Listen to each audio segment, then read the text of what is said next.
ಎಲ್ಲರಿಗೂ ನಮಸ್ಕಾರ. ಸೊ ಹೋದ ವಾರ ಒಂದು ಟಾಪಿಕ್ ಇಟ್ಕೊಂಡ್ ಬಂದಿದ್ದೆ. ಸೊ ಈ ವಾರ ನಾನು ಒಂದು ಟಾಪಿಕ್ ಇಟ್ಕೊಂಡ್ ಬಂದಿದ್ದೀನಿ. ಅದೇನಂತಂದ್ರೆ ಪ್ರಾಮಿಸ್. ಸೊ ಪ್ರಮಾಣ ಅಂತಾರೆ. ನಾವು ನಮ್ಮ ಜೀವನದಲ್ಲಿ ಎಲ್ಲರ ಹತ್ರನೂ ಒಂದಲ್ಲ ಒಂದು ರೀತಿ ಪ್ರಾಮಿಸ್ ಮಾಡ್ಕೊಂಡೇ ಬಂದಿರ್ತೀವಿ, ಅಥವಾ ಯಾವುದೋ ಒಂದು ಕಮಿಟ್ಮೆಂಟ್ ಮೇಲೆ ಪ್ರಾಮಿಸ್ ಮಾಡಿರ್ತೀವಿ. ಆಕ್ಚುಲಿ ಪ್ರಾಮಿಸಾ ಅಲ್ಲ.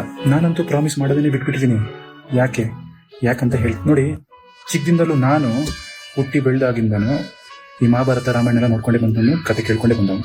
ಆವಾಗೆಲ್ಲ ಒಂದು ಮಾತು ಹೇಳಿದ್ರೆ ಅದನ್ನ ಹೆಂಗ್ ಉಳಿಸ್ಕೊತಿದ್ರು ಗೊತ್ತಾ? ಮಾತಂದ್ರೆ ಮಾತು ಹಂಗಿತ್ತ ಅವಾಗ. ಇವಾಗ ಮಾತಂದ್ರೆ ಹೆಂಗಿದೆ ಗೊತ್ತಾ? ಇವತ್ತು ಹೇಳ್ದ ನಾಳೆ ಬಿಟ್ಟ ಅಷ್ಟೇ. ಸೊ ಹೇಳೋನ್ಗೂ ಮರ್ಯಾದೆ ಇಲ್ಲ, ಕೇಳಿಸ್ಕೊಂಡವನ್ಗೂ ಮರ್ಯಾದೆ ಇಲ್ಲ, ನಂಬಿಕೆ ಇಲ್ಲ ಅಲ್ವಾ? ನೋಡಿ, ಇದಕ್ಕೊಂದು ಸಿಂಪಲ್ ಎಕ್ಸಾಂಪಲ್ ಹೇಳ್ತೀನಿ. ನಿಮ್ ಲೈಫಲ್ಲಿ ನೀವು ನಿಮ್ಗೆ ಕ್ವಶನ್ ಮಾಡ್ಕೊಳ್ಳಿ. ನೀವು ದೇವ್ರ ಹತ್ರ ಹೋಗ್ತೀರಾ, ಹೌದಾ? ದೇವ್ರ ಹತ್ರ ಹೊಡ್ಕೊಂಡು ಬೇಡ್ಕೋತೀರಾ, ದೇವ್ರ ಅದ್ ಮಾಡಿ ಇದ್ ಮಾಡಿ ನನಗೆ ಕಾಪಾಡಿ, ನಮ್ಮ ಫ್ಯಾಮಿಲಿನ ಚೆನ್ನಾಗಿ ನೋಡ್ಕೊಳ್ಳಿ ಎಲ್ಲಾನು, ಹೌದಾ? ಯಾವಾಗಾದ್ರೂ ದೇವರು ಬಂದು ನಿಮ್ಗೆ ಪ್ರಾಮಿಸ್ ನಾನು ನಿಮ್ಮನ್ನ ಕಾಪಾಡ್ತೀನಿ ಅಂತ ಹೇಳಿದಾರ, ಅಥವಾ ನಿಮ್ಮನ್ನ ನಾನು ಇದ್ ಮಾಡ್ತೀನಿ ಅಂತ ಹೇಳಿದಾರ?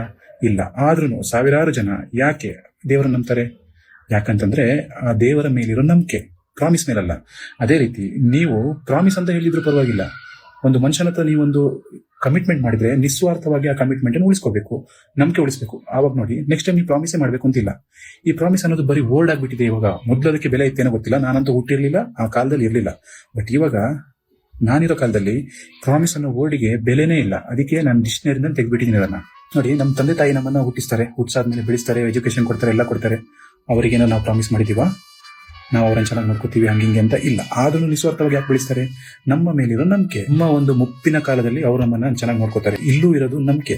ಆ ನಂಬಿಕೆನ ನೀವು ಉಳಿಸ್ಕೊಂಡಿಲ್ಲ ಅಂತಂದ್ರೆ, ನೀವು ಬಾಯಲ್ಲಿ ಏನಾದ್ರು ನಾನು ಪ್ರಾಮಿಸ್ ನಾನು ಹಿಂಗ್ ಮಾಡ್ತೀನಿ ಹಂಗ್ ಮಾಡ್ತೀನಿ ನಿನ್ನ ನೋಡ್ಕೋತೀನಿ ಅಂತಂದ್ರೆ ಯಾವನ ನಂಬಲ್ರಿ ಈಗಿನ ಕಾಲದಲ್ಲಿ. ಸೊ ಏನ್ ಮಾಡಿ ಗೊತ್ತಾ, ನೀವು ನೆಕ್ಸ್ಟ್ ಟೈಮ್ ನೀವು ಯಾರಿಗಾರು ಕಮಿಟ್ಮೆಂಟ್ ಮಾಡಿ ಪ್ರಾಮಿಸ್ ಹೇಳಕ್ಕೂ ಮುಂಚೆ ನೀವು ಪ್ರಾಮಿಸ್ ಹೇಳಲ್ಲ, ನಾನು ಹಿಂಗೆ ಹೇಳ್ತೀನಿ ನನ್ನ ಕಮಿಟ್ಮೆಂಟ್ ಎಷ್ಟು ಅಂತ. ಆಗ ಅವ್ರು ನಂಬ್ತಾರ ನಿಮ್ಮ ಲೈಫಲ್ಲಿ ಒಂದು ಒಳ್ಳೆ ಲೆವೆಲ್ ರೇಂಜ್ ಅಲ್ಲಿ ನಂಬಿಕೆ ಇಟ್ಕೊಂಡಿದ್ದೀರಾ ಅಂತ. ಅವ್ರು ನಂಬಿಲ್ಲ ಅಂತಂದ್ರೆ ನೀವು ಅರ್ಥ ಮಾಡ್ಕೊಳ್ಳಿ ನೀವು ಹೆಂಗಿದ್ದೀರಾ ಅಂತ. ಸ್ವಲ್ಪ ಯೋಚನೆ ಮಾಡಿ, ತಲೆ ಮೇಲೆ ಸ್ವಲ್ಪ ಪ್ರೆಷರ್ ಹಾಕಿ, ಫ್ರೀ ಇದ್ದಾಗ ಸ್ವಲ್ಪ ನೋಡ್ಕೊಳ್ಳಿ. ಇವೆಲ್ಲ ಒಂದು life moralities, you have to learn. ನೀವು ಅದನ್ನ ತಿಳ್ಕೋಬೇಕು. So conclusion is, do not promise if you are not worth it.